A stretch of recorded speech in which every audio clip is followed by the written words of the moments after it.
Salut, c'est Ben, bienvenue dans cette nouvelle vidéo et aujourd'hui je vais répondre à une question qu'on me pose souvent. Quel capital faut-il pour débuter le trading? C'est certainement la question que se posent la plupart des débutants. Avant de t'en parler, je t'invite à cliquer sur le bouton s'abonner pour rejoindre la communauté de traders qui sont abonnés à cette chaîne. C'est parti! Première étape, tu n'as pas besoin d'argent pour commencer le trading. Oui, pour débuter dans le monde du trading, tu n'as pas besoin d'argent. Et d'ailleurs, ce que je conseille à l'intégralité des débutants, c'est de commencer sur un compte de démonstration. Qu'est-ce qu'un compte de démonstration? Vous allez me dire.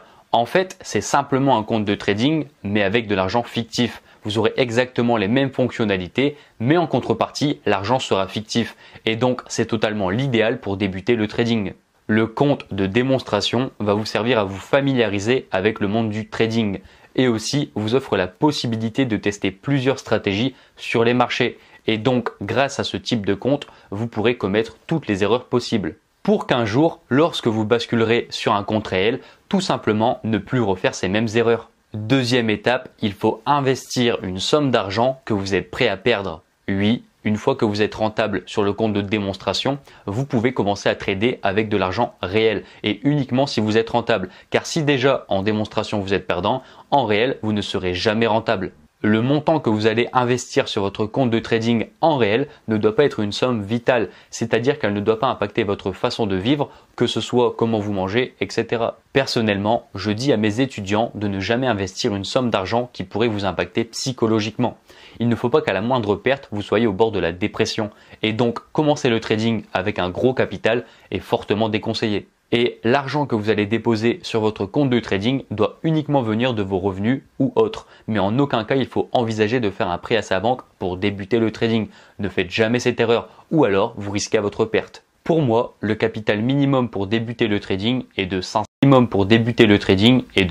€. Oui, pour certaines personnes, 500 €, c'est une grosse somme. Mais sachez que vouloir débuter le trading, c'est s'investir dans une discipline et en majeure partie un investissement réfléchi.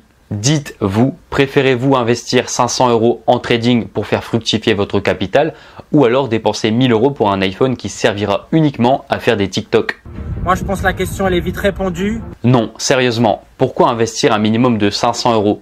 Tout simplement car plus vous avez un petit capital et plus vous allez payer de frais. Certes, vous pouvez bien débuter chez certains courtiers avec seulement 100 à 200 €, mais régulièrement, les frais sont beaucoup trop importants et même la marge maximale pour prendre plusieurs trades est réduite. Et donc, je vous conseille de débuter sur un compte de démonstration.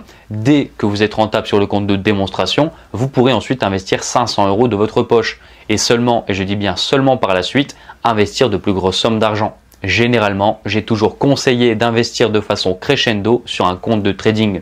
Par exemple, vous débutez avec 500 €. Plusieurs mois sont passés après votre premier dépôt et tout se passe bien. Là, vous pourrez renforcer votre capital de trading. Alors, pourquoi faire comme cela? Tout simplement car beaucoup trop de traders débutants arrivent sur les marchés et déposent 10 000 € et dans les